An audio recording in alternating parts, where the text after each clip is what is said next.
Caríssimos irmãos e irmãs, hoje a ideia central das leituras é descobrir quem é Jesus, né? No Evangelho ele faz essa pergunta. Lembrem-se de uma coisa: se Jesus perguntou, ele continua perguntando para nós: quem sou eu para você? E uma das coisas mais discretas do Evangelho, e é talvez a mais importante para chegar à conclusão da resposta de Pedro, é o primeiro versículo. Certo dia, Jesus estava rezando num lugar retirado, e os discípulos estavam com ele. Se você junta oração e estar com ele, você vai entender que quem conhece mais Jesus é justamente quem convive mais com ele. Sempre é um encontro pessoal.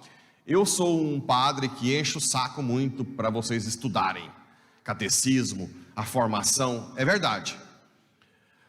Mas só vai ter um encontro pessoal quem se abrir a esse encontro. Como que você se abre? Aqui entra um problema que São Francisco de Assis tinha muito medo dos irmãos estudarem e se afastarem de Deus. Mas como que você vai estudar teologia e se afastar de Deus? Quando o seu coração tem orgulho, quando você se coloca no lugar de Deus dizendo: eu descobrirei quem é Deus, porque eu sou melhor que os outros. Inclusive na igreja, muitos movimentos foram hereges pela tentação de criar um grupo seleto. Vem para cá. De vez em quando eu tenho que usar isso aqui na Paulo VI, para vocês são diferenciados, né? Isso atrai. Vocês da Paulo VI têm uma formação, até para o mosteiro vocês são diferenciados, né? Na hora da missa, uma entrou em repouso no espírito, todo mundo da paróquia ficou tranquilo. O padre Matias ficou muito: o que está acontecendo, né? Então, é mais tranquilo, porque vocês têm experiências sobrenaturais. Essa experiência do dia a dia é que faz você definir quem é Jesus. Então, quando Pedro fala: tu és o Cristo de Deus, Jesus diz que não foi o homem que te deu essa, foi Cristo. Naquele momento de estar com Jesus em oração. Agora, quem é? Eu disse que o orgulhoso muitas vezes pode estudar doutrina e afastar-se, mas quem é que tem um encontro pessoal com Deus? Quem tem um coração humilde, um coração que não só é humilde, mas que é disposto a amar. E esse encontro pessoal com Jesus pode vir de qualquer forma. Com Madre Teresa de Calcutá, mesmo depois de freira, ela teve um encontro pessoal com Jesus. Onde? No trem, não foi? Ela estava saindo do trem, encontrou um bem jogado no chão, um pobrezinho. O que ele disse? Tenho sede, né? Estendeu a mão, e ela entendeu que aquilo era um chamado para a sua vocação de doar a vida aos pobres. São Francisco de Assis teve um encontro pessoal na prisão. Ele foi preso em Perúgia, que é perto de Assis, e deram uma Sagrada Escritura, e ele entrou na Sagrada Escritura e teve um encontro pessoal com Cristo. Santa Teresa Benedita da Cruz, Santa Edith Stein, teve um encontro pessoal lendo o livro da vida de Santa Teresa d'Ávila. São Paulo teve uma bordoada, né? Caiu no chão. Encontro forte, talvez foi é o encontro mais forte que teve, assim, contundente com Cristo. E tantos santos tiveram encontro pessoal de várias formas. Tem um beato que, mesmo sendo ateu, ele era arquiteto, ele entrou numa igreja para avaliar a arquitetura e, naquele momento, faziam uma adoração ao Santíssimo Sacramento. E vocês sabem que quem não tem muito conhecimento eucarístico fica confuso com o ostensório, acha que é o ostensório que é Cristo. Já viram isso? É raro alguém que não é acostumado com a igreja, com a adoração, já identificar que é justamente o mais simples ostensório que é Cristo. E esse beato diz na sua biografia que quando ele entrou na igreja, não deu tempo dele ficar procurando quem era Cristo. Ele sentiu um desejo enorme de se ajoelhar e começou a chorar. Ou seja, foi um encontro pessoal que com o tempo ele teve que discernir que na verdade era a presença real de Cristo na Eucaristia, que ele nem sabia quem era.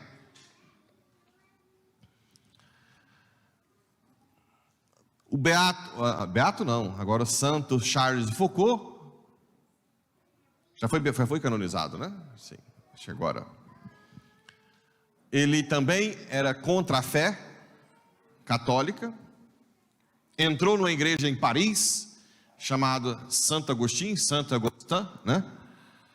Entrou querendo brigar com o padre, questionando a fé. O padre estava confessando alguém e ele questionando a doutrina. E eu não sei nem que padre que foi esse. Essa paróquia, até fiquei hospedado nela uma vez e eles me contaram até o local onde foi, né? E esse padre, iluminado pelo Espírito Santo, virou para o cara que estava discutindo doutrina e disse: se queres conhecer a verdade, ajoelha-te e confesse. Bem, eu digo inspirado pelo Espírito Santo, porque é difícil alguém que vai questionar a fé, você mandar confessar. Aí ele continuou confessando e Charles de Foucault continuou gritando contra a fé católica. Ele terminou de confessar mais um, ele disse: se você quer saber a verdade, ajoelha-te e confesse. Continuou atendendo a confissão. Pela terceira vez, Charles de Foucault gritava, e o padre de novo, pela última vez: se você quer saber a verdade, ajoelha-te e confesse. E Charles de Foucault, quando bateu o joelho no chão, começou a chorar. Começou a chorar.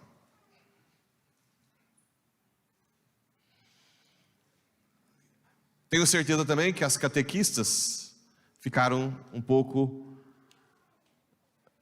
como eu, que os meninos têm pouco conhecimento de fé, como que sentiam, não queriam ir embora. Danielzinho é vergonhoso?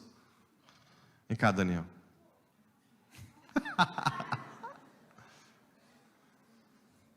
Por que você não queria ir embora? Chegou, falou para o pai dele, não foi? Pai, eu não queria voltar para cá. Por que, Daniel? Porque lá estava muito bom. O que você viu de bom lá? Tudo. Isso se chama mística. A mística sobrenatural. Os encontros pessoais com Cristo podem acontecer de qualquer forma. O que manda é o seu coração. Eu contei várias formas que aconteceram: lendo um livro, mandando confessar, entrar numa igreja que o povo está em adoração, fazer uma visita a um mosteiro. Tudo depende de um coração humilde. Você me perdoa, Daniel? Tá bom, pode sentar.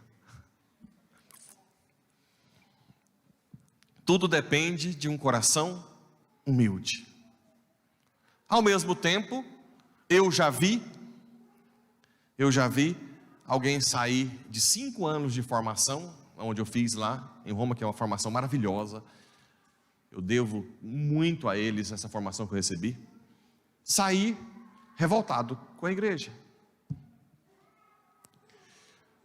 Lá eles abrem a sua mente, colocam o negócio prontinho, para você não ter dúvida, e teve gente que saiu sem um encontro pessoal com Jesus. Dói o coração. Dói, né? Mas acontece. O que eu mais tento mostrar na igreja é isso. Que na verdade o que nutre a nossa fé é uma amizade com Cristo. Um dos maiores teólogos do século XX, Ratzinger, Papa Bento, escreveu Trilogia da Fé, né, sobre Jesus Cristo. E ele diz resumidamente: isso é um resumo de alguém que fala de um amigo. Por que eu estou dizendo isso? Porque ainda vejo muita gente considerando a fé católica como um pode e não pode. Pode isso, padre? Não pode isso? Claro que existe o pode e não pode. Mas eu pergunto, precisa de leis para que você faça coisas boas a quem você ama, como seus pais? Não precisa. Você não precisa saber o que a Constituição diz que é proibido ou não no relacionamento com quem você ama. Isso vem naturalmente do amor. Dizer que contraceptivo é pecado, laqueadura, para muita gente é escândalo, né? Porque isso nunca existiu tanto de ensinamento. Até hoje tem lugar aqui em Porá que ensina no curso de noivo que é possível. É um absurdo isso. Agora, se para você isso é pesado, não me interessa isso agora. Deixa isso de lado então. Mas venha ter um encontro pessoal com Jesus. Vem falar com Ele. Vem dizer que você não consegue fazer isso, como eu fiz, né? Uma das coisas que eu nunca tive, graças a Deus, foi inspirado por Deus, nunca tive vergonha, é dizer para Jesus: eu não consigo fazer o que o Senhor quer. Jamais largaria. Eu não consigo, Senhor. É um encontro pessoal com um amigo. Só que esse amigo não é um qualquer. Não é um qualquer. Esse amigo é quem te criou. Ele te conhece mais do que você mesmo. Minha alma tem sede de Deus. Olha o Salmo. Quando eu descobri que a minha alma tem sede de Deus, uma das coisas que eu lembro, uma das poucas coisas boas que eu tinha antes da conversão, uma das poucas coisas boas era que eu reconhecia que meus pais me deram uma vida muito boa, apesar de não serem ricos, milionários, né? Mas sempre me deu uma vida boa. E eu tinha vontade, assim, de comprar coisas para eles, né? Isso eu tinha na cabeça. E uma vez eu estava em oração, e Cristo quase que interiormente naquela... Não é nada de outro mundo não, não é que Jesus apareceu para mim não. Inspiração, né? Disse assim: se você realmente ama seus pais, dê a eles o que interessa, o céu, que ninguém tira, que será para sempre. E aí quando veio essa moção, aí veio aquela lembrança, vocês já ouviram, quando eu era criança e pedi para os dois não se separarem, lembra? Aí misturou na minha cabeça esse pedido de Deus e o que Ele tinha feito porque eu pedi, né? Como criança: pai, não deixa que eles se separem. E desde então nunca tiveram nenhuma briga grande assim, importante. Claro, discussãozinha sempre tem, né? Então aquilo meu coração ardeu, dizendo: não, pai, então ao invés de dar coisas materiais, tentarei dar o céu, né? Com o sim de cada dia. Agora, da onde que nasce isso? Não foi que alguém me falou, não foi nem um padre que me puxou a orelha. Foi de um diálogo com um amigo. Com um amigo. Na carta de São Paulo aos Gálatas, disse que depois de batizado, não existe escravo livre, negro, branco, belo, todos somos filhos de Deus. Filhos de Deus, né? Todos nós somos filhos, nós somos próximos de Deus. Nós não somos o que pedimos, o que nós desejamos. Nós somos filhos de Deus acima de tudo. Uma vez eu estava atendendo um homossexual e ele ficava assim: padre, mas eu conto para minha mãe. Eu falei: eu conto o quê? Que eu sou homossexual. Eu falei: você não é, você é filho de Deus. Você pode ter desejo, mas você é filho de Deus. É difícil de botar na cabeça. A sua mãe te conhece muito mais do que você imagina. Como assim eu vou contar para minha mãe? Ela sabe quem é você. Você é o filho que ela ajudou a gerar junto com, procriou, que ela cuidou desde pequeno, que ela sabe que é filho de Deus, que batizou, e que você nasceu para ir para o céu. Como assim? Você tem que falar o que para sua mãe? Desejos? Eu não sou o que eu desejo. Quer dizer que se eu desejo doce, eu sou um doçólatra, tenho que avisar. Se eu desejo roubar um banco, não, eu sou ladrão para sempre. Se eu desejo não, eu não sou o que eu desejo, eu sou sempre filho de Deus. Está aqui, todo batizado é filho de Deus, não importa o que fez de errado, o que deseja, não importa, nós somos filhos de Deus. Isso é mais importante na nossa vida. Agora, como que você tem certeza disso? Quando você tem amigos, um diálogo com Cristo. Uma coisa que eu sempre vi que é importante essa amizade é que uma das exigências de uma parte de alguns santos na vida espiritual é que tenha diretor espiritual. Já ouvi falar de diretor espiritual? Tem muita gente que faz direção espiritual, né? Que vai, às vezes nem precisa, não é para ficar perguntando o que deve fazer, mas tem uma direção. Quando eu estava estudando para ser padre, com 1 ano e meio, eu saí do local que eu estava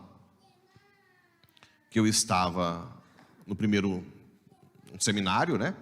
Eu fui convidado a morar com os padres, até que um padre que me convidou é bispo hoje em Rubiataba, Mozarlândia, Dom Agamenilto, né? Na época, padre. Ele me convidou para morar com os padres, já que eu tinha uma idade maior. E o meu diretor espiritual, que era do seminário, achou ruim de eu sair. E um dia ele usou a direção espiritual para dizer que eu tinha que voltar para o Brasil. E um negócio encaminhadinho, né? Bem encaminhado para ser padre. Eu nunca tive uma crise até hoje vocacional, porque foi tudo muito pensado. Eu ouvia, e naquela época eu tinha na minha mente que diretor espiritual era a voz de Deus.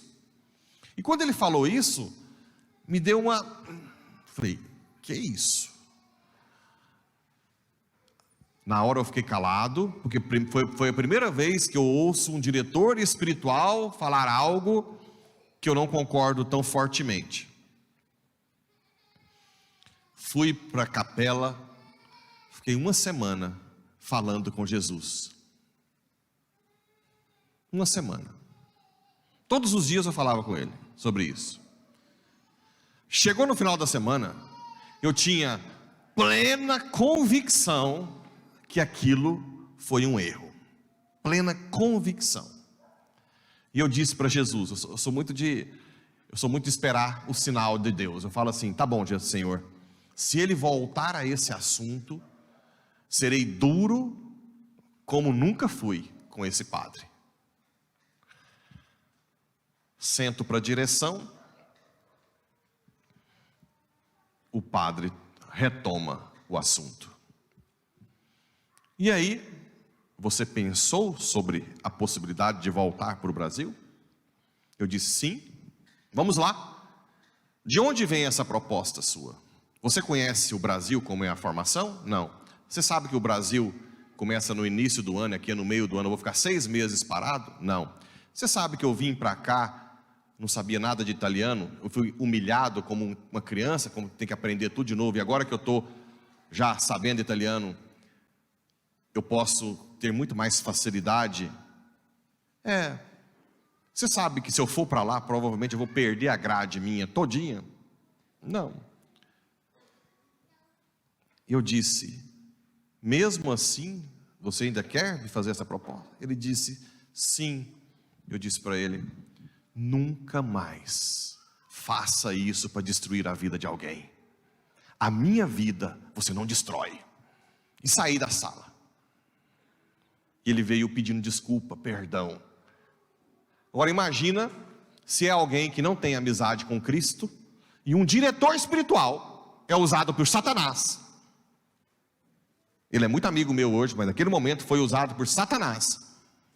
Até porque eu sou padre hoje.